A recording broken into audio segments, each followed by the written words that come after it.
Alright, welcome to part 2. This is actually where you're going to go ahead and test out your controllers to work in sync with each other. So we need the same screwdrivers from last time. I actually don't know where I placed my other screwdriver. Alright, that's a little bit of a problem.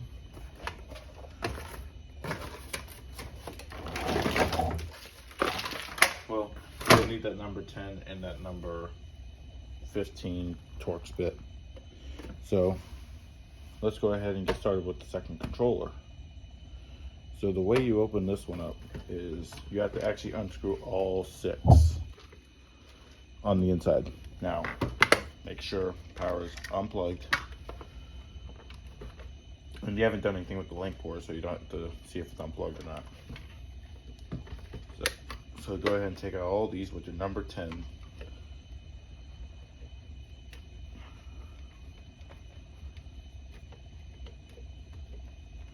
Number 15 actually slips a little bit, but I'm going to use it. I don't know where I just placed my number 10 Torx bit.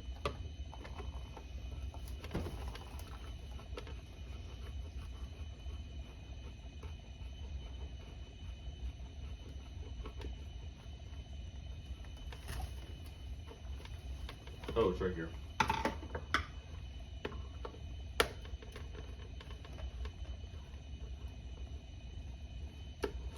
There we go. Take them all off. It's actually a much simpler controller to open. But then putting it back together, you just have to have a little bit of patience and it will go together. Now, I did try this out with having 2 controllers hooked up into one. I tried it out and honestly it works really good. Some of these look like I didn't screw them back in. Now your top covers should be free.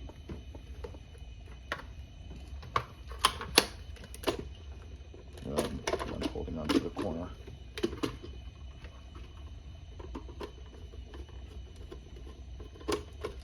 There we go. Top cover should be free now. Now at that point, you could try and solder into there and hook right up to there. Right there's your link port inside the controller. I don't know if you can see it, just barely. That right there's your link port. Simply, you're not going to be able to get anything in there. Even if you did, you don't have access to the bottom. So you really just have to take apart the whole controller to get to it. So, but it's really easy to do. Take a number 15 and unscrew basically the same screws that you just did on your large controller or your main controller. Unscrew those, what is it? 7 screws. And they might come out on you if you have a magnetic screwdriver. I might have mixed up the screws. Yeah, I did.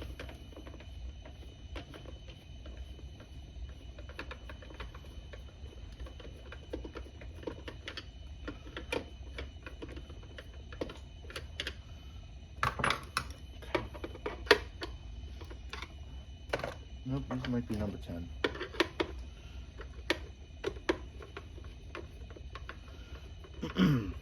Alright, so for all the screws on your smaller controller, they might be number 10 only. But your large controller, it's best to use number 15 on the back. But that's how I find it's easier to get them out. Number 10 stripped them out.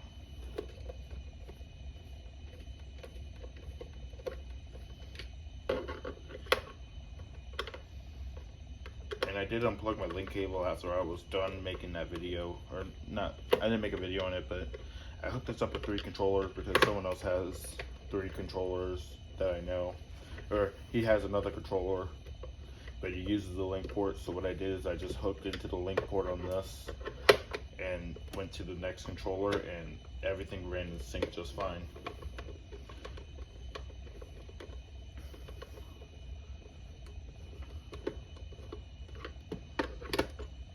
Maybe I already unscrewed that one. Yep, I did. Alright, so everything's undone. Now we should be able to, well,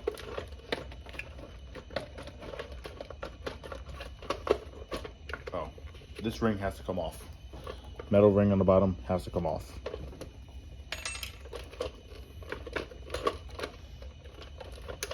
Okay. There might be one hanging up right there.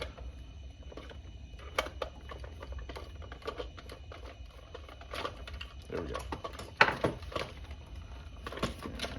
Oh, there we go. So then, I'm not going to do it because this was a pain to take out and put back in. But first, I'll put that. Then this actually will come off. It might. Nope, because it has a fuse in it. Oh well. So here's where your cable is. This is your link cable with the link ports. You see those, I dropped everything. You see those 4 screws in there? There's 1, 2, there's another 2 at the bottom. Those have to come out to free your control box. And then where the cable goes for the link, you find that cable and you solder into that port. Before you solder, this is going to be a little bit risky, but at the same time, if you know what you're doing, you can do this step very carefully. You could either A, if you have a link port, hook in the 2 wires and see which polarity they go in. But I recommend just going onto the board, turn your main controller on a song, turn your second controller on link and the power switch on, and then touch the control board on the back side. Touch it and see if the lights turn on. If the lights turn on and sync, they're a little bit staticky but sync, that's the way the wires go. If you mix them up, the controller won't even work. So, really important you get that step correct. I'm actually going to plug in that cable because I find no reason to unplug it and I don't want to go in this box again. So I'm going to leave that cable plugged in. Leave it plugged in. Don't mess with it. If you're not going to use it, it doesn't make a difference being there. If you add a 3rd controller, then you could just tap off of that if you get another link cable. But if you get no link cable but another box, then you could just daisy chain off of this controller, go to the next one. Or you could cut into the controller back here, cut this wire, and then go into there. You could just go into the next one. And then do the same thing, knot it at the bottom, make a hole, and that's it. So that's the inside, actually, the second controller. I don't think anyone's ever made a video on that. But here's a little more of a better shot of it. You can see here, really not much inside of this. It's just an extension of your main box. That's all it is. So now, that was easy to put back together, but at the same time I didn't have to take out the circuit board because I don't want to take that out again.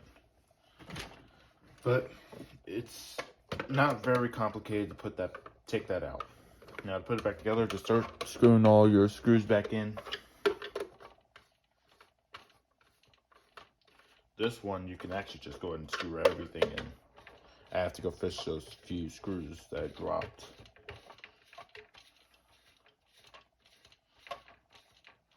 There might be one there. Yep, that one fell out.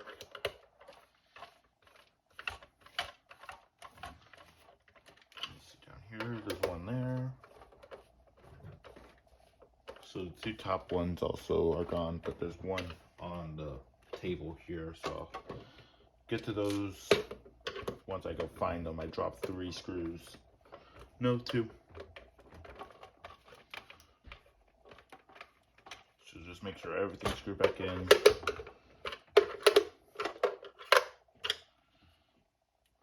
then those 2 I have to go get. Then take your top, put it back on.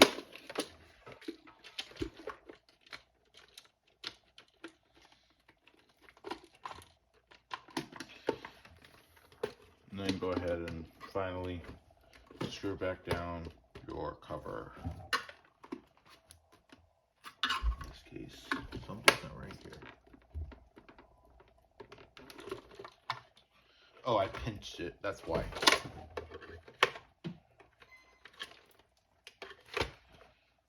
So be careful when you're putting this back together. Don't pinch your link cable. And don't pinch any wires in the housing.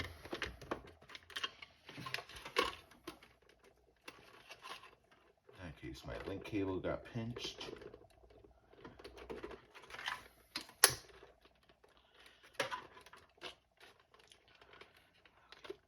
Come on.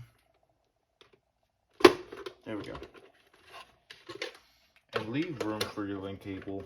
Like, give more than you actually need. There's plenty of room inside this thing for wiring. Don't give like 3 feet of it, but give some play in there to where if you ever have to take this apart again and get inside of it to solder new wires or something, you can. Just give service room. And then do a star pattern this time. The other one, there was really no star pattern because there's no, like, I didn't take apart the other 3 screws. There's no need to. But this box, you do need to take apart all of them. Because I found it was so much more difficult. And the plastic just, there wasn't enough room.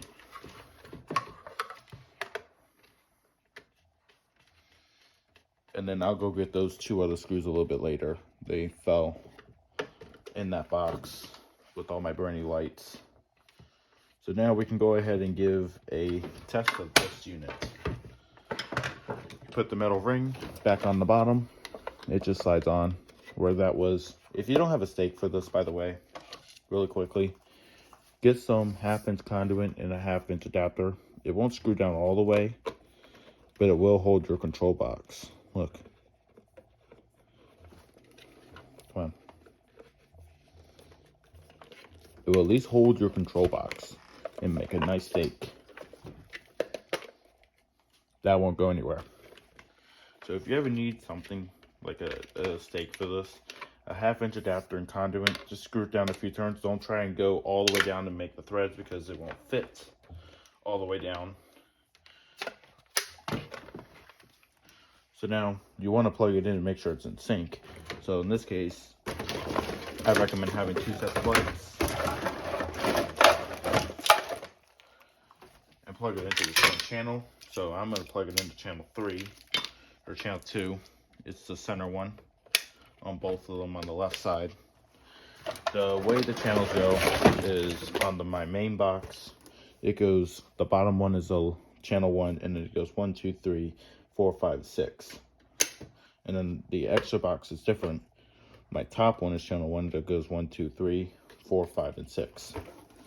We'll plug it into the same channel, make sure it's in sync. I mean, you'll see if it's in sync. Like, you can plug it into 2 random channels, but if you want to see them both flash at the same time, roughly, they might be just the slightest bit off timing. So you might see it just like, this one would be like maybe 1/4 second off. But nothing much.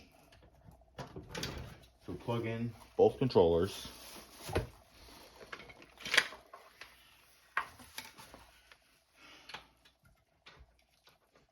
Plug them in.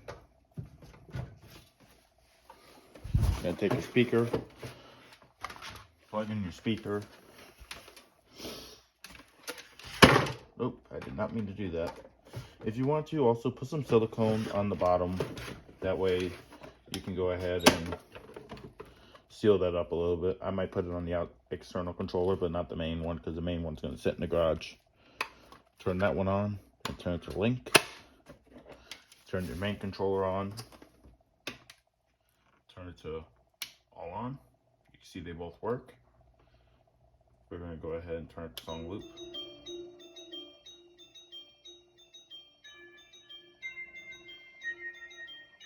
You can see they work just fine. They're in sync.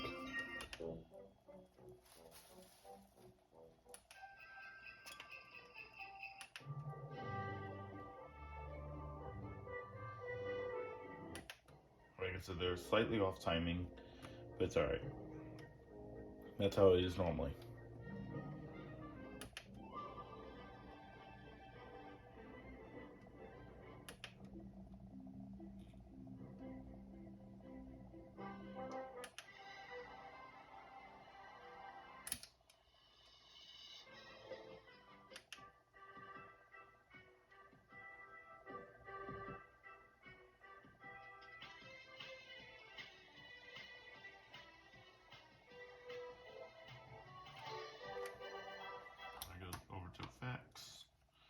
test everything out, make sure it's working. So yep, that's it. I thank you for watching. This is a nice video to make, and for anyone that wants to make the link port, you can make this as long or as short as you need. Mine, I made it 35 foot. You can go 75 feet, 100 feet, whatever you need, just to extend this box over to wherever you need it to make a nice light show. And then the speaker goes 25 feet away from the main controller. You can probably extend it. So that is it. I thank you for watching this video. Please like, subscribe, and comment on this video on what you think of this process. And stay tuned for more videos.